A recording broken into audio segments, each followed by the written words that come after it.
This is Robert Silvers, editor of the New York Review of Books. You're listening to a New York Review podcast. This is Nathan Thrall of the New York Review of Books. I'm speaking today with National Magazine Award-winning journalist Jim Bamford, whose piece, Who's in Big Brother's Database, about Matthew Aid's new book, The Secret Century, The Untold History of the National Security Agency, appears in the November 5th issue of the New York Review. Bamford has written 3 books on the inner workings of the agency, the most recent of which, The Shadow Factory, was published last year. Jim, thanks for being here. Oh, my pleasure, Nathan. What is the mandate of the National Security Agency, and under what circumstances is it permitted to conduct surveillance on American citizens? Well, NSA's mandate is what's known as signals intelligence, which is eavesdropping on communications. And since it was founded in 1952, it's never had a U.S. role, a domestic role in eavesdropping on U.S. communications.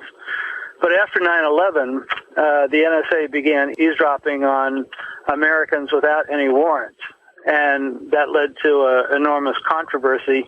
Is there no precedent for the domestic eavesdropping that the NSA is now conducting? Well, there is a precedent. The precedent goes back to basically from the late 40s to the formation of NSA in 52, and then from 1952 until 1975 when it eavesdropped on millions of communications involving Americans through secret agreements with telegraph companies such as Western Union and so forth. And then when that was discovered by Senator Church's committee in the mid-70s, that's when this scandal erupted, and that was when the Congress decided to create this special court, the Foreign Intelligence Surveillance Court, requiring NSA from then on to get a warrant anytime they wanted to eavesdrop on an American in the United States. What were the official justifications for circumventing the Foreign Intelligence Surveillance Act, also known as FISA? And what were the probable reasons for doing so? Well, the administration never gave an official reason for bypassing FISA. It just did it secretly after 9/11. The Bush administration could have gotten any legislation it wanted to in the months after 9/11. If it had simply gone to the Congress, to the Senate and House Intelligence Committees, and made an appeal that we can't work within the framework that exists from the 1978 statute. Had NSA gone to the Congress at that point, they could have very easily gotten the changes they wanted to, but I think it was just arrogance that they felt we could do anything we want and we don't have to go to the court and we're not going to go to the court. And would you imagine that the reason for bypassing the FISA court was to do enormous data mining sweeps?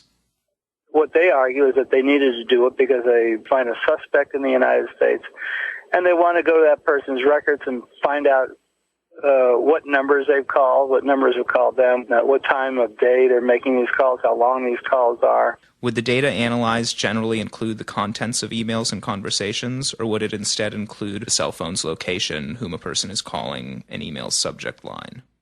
Well, it could be either or both. The way it works is that communications such as emails come in and out of the United States to certain hubs.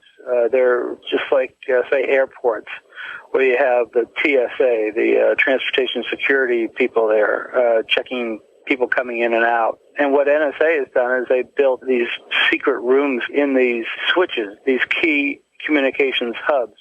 One of them, for example, is in San Francisco, the AT&T's major switch. And NSA built a secret room in there. What goes into that secret room is a duplicate copy of a lot of the cables, most of the cables that are coming in. There's what's known as a beam splitter that splits the fiber optic cable and makes a mirror image of it. And then the original cable goes on to wherever the communications is supposed to be going. And a mirror image then goes down into the secret room. And then once that mirror image is down there, it passes through a lot of NSA filtering equipment.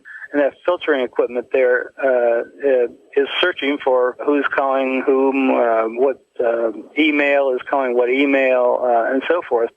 In describing the NSA's domestic surveillance program to the Wall Street Journal last year, an unnamed official stated that the NSA might collect and analyze all electronic communications into and out of an entire city, such as Detroit. It's possible. I don't know that they've ever done that, but if it is possible. If they could do whatever they want to do, once they have the equipment in place, they could manipulate the interception however they want to. They were interested in all the emails, for example, coming into the hub in San Francisco, which covers much of the western part of the United States. They would just program the algorithm to kick out anything going to Detroit, for example, or they could have kick out anything coming from Tokyo. In February 2006, the Washington Post quoted an unnamed source who estimated that 5,000 Americans have had their conversations recorded or their emails read by intelligence analysts without court authority. More than 3.5 years later, do we have a better sense of the accuracy of that estimate? The problem is that without the Foreign Intelligence Surveillance Court, which is really the only oversight that exists for looking over NSA's shoulder and seeing what they're supposed to be doing, you don't know. Nobody really knows at this point. So hard to find out what's going on at NSA, and they have far less oversight today than they did a few years ago. All I can do is scratch the surface of NSA. I mean, I work as hard as I can to try to find out what's going on, but there's so much that goes on at NSA that I don't know about. It's rather frightening. Matthew Aid points to the arrest of an American citizen, Ayman Farris, as one of the few successes of the NSA's warrantless domestic surveillance. But Farris was caught because data on Khalid Sheikh Mohammed's cell phone and laptop indicated he was an al-Qaeda affiliate.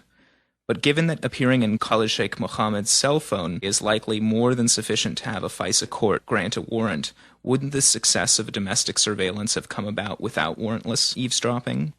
Well, if the information came from Khalid Sheikh Mohammed's address book, then they could have easily gotten a FISA warrant. All they do is go to the FISA court and say, this number is in the directory, and we want a warrant to eavesdrop on that phone call. So there would have been no problem at all. They could have started eavesdropping on that phone call immediately when they found that number, and then within a day or so, just gotten the approval of the FISA court, which they certainly would have gotten. So is there a clear example of a success of the warrantless domestic surveillance program, one in which a FISA warrant would not have been obtained? Well, a number of people have asked the Bush administration and also asked NSA to come up with some example, and they never have. At one point, they claimed classification issues. At another point, they pointed to, I think, one of the people involved in the attempt to cut some of the cables, I think, on the Brooklyn Bridge and so forth, which nobody's really considered a really major success in terms of counterterrorism. But other than that, they really haven't come up with any great counterterrorism success. On the other hand, it's sort of come up with the opposite. A number of FBI people have complained that because of being flooded with all this new information that was coming from NSA, information that almost invariably turned out to be just a waste of time, that it was counterproductive because it was taking time away from real leads that they were coming up with. So there's an argument to be made that not only did they not come up with anything that was really substantial, that it was basically counterproductive in the end. After describing the NSA's many intelligence failures, you write that if the agency were a corporation, it would likely have gone belly up years ago. What kind of reforms would you like to see undertaken? Well, I'd just like to see the FISA court restored to its normal purpose. It's the only buffer between this enormous agency, which is growing by leaps and bounds, while the CIA is shrinking in size. It's now going to be in charge also of cyber warfare and so forth, the cyber command. So the only protection between this enormous agency with this fantastic amount of surveillance power was the Foreign Intelligence Surveillance Court. The Congress showed that it was totally inadequate when it came to oversight of the NSA.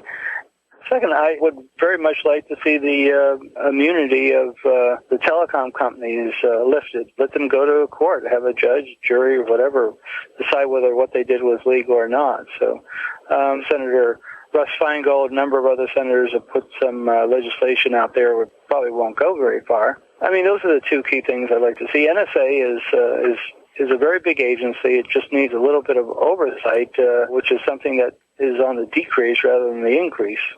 Jim, thank you very much for speaking with me. Oh, my pleasure. It's a pleasure to discuss this issue. Thank you. I've been speaking with Jim Bamford. His article on the National Security Agency, which appears in the November 5th issue of the New York Review, can be found online at nybooks.com.